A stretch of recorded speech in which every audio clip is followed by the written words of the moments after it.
इसलिए हमारे यहाँ दो चीजें हैं, ध्यान और प्रार्थना। ध्यान किसे कहते हैं? ध्यान उसे कहते हैं जब भगवान सुन रहा हो, जब भगवान बोल रहा हो और आप सुन रहे हो, उसे कहते हैं ध्यान। ध्यान से सुनो भाई, भगवान बोल रहा है।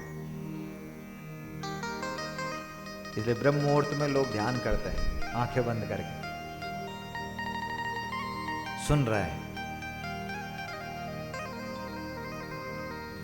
केवल हमारे यहां ध्यान ही नहीं है, कई लोग केवल ध्यान की बात करते हैं। सनातन धर्म ध्यान की बात, केवल ध्यान की बात नहीं करता, ध्यान के साथ साथ प्रार्थना की भी बात करता है कि अगर हम भगवान की सुनेंगे तो भगवान भी हमारी जरूर सुनेगा।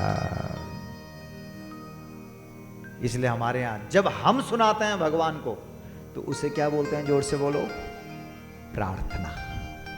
क्या बोलते हैं? हमारी क्या है? प्रार्थना। हम भगवान के मंदिर में जाकर के क्या करते हैं? प्रार्थना। इसलिए हमारे यहां आपने देखा होगा, जब भगवान शंकर के मंदिर में जाते हैं तो लोग जो शिव जी के मंदिर के ठीक सामने पर बैठा हुआ नंदी, उसका कान पकड़ करके बोलते हैं कि नहीं बोलते? देखा आपने? इतना सब जानते हैं कि प्रार्थना जो है वह गाय और बैल के कानों में ही सुनाई देती है। अगर आपको अपनी बात को भगवान तक पहुंचाना है तो उसके लिए गाय के कान में, बैल के कान में बोलो। 24 घंटे के अंदर अंदर आपकी वह मनोकामना पूरी हो जाएगी। करने वाली बात है। गोधूली बेला में जब संध्या हो रही हो, उस समय प्रकृति बड़ी प्रसन्न होती है, बड़ी खुश होती है। किस रूप में? गाय के रूप में। इसलिए लोग बोलते हैं यार वाह कमाल हो गया। एक हमारे पूज्य पिताश्री को फोन आया था, हम भी उनके बगल में थे बैठे उस समय। माता ने रोते रोते बोला कि महाराज जी मेरा बेटा पता नहीं कहां चला गया, खो गया कहीं। हमारे पूज्य पिताश्री ने रुद्रप्रयाग में थे, कथा कर रहे थे। तुरंत कहा कि क्या तेरे पास गाय है? बोला हाँ है। बोला देसी गाय है? बोला हाँ। भारतीय नस्ल की कंधे वाली? बोला हाँ है। बोला तुरंत जा, अभी गोधूली बेला है।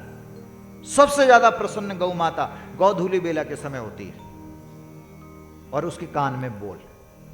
वो भी गई, उसने भी गौ माता को गुड़ चना दिया, और उसके बाद रोते हुए उसने अपने आंखों के आंसू टपकाए। किसके आगे? गाय के आगे, मां के आगे, और कहा मां मेरा बेटा खो गया है, मिल ही नहीं रहा है, वो मिल जाए। आपको आश्चर्य होगा, अगले ही दिन गोधूली बेला के समय उस माता का फोन आता है, गुरुजी मेरा बेटा मिल गया है।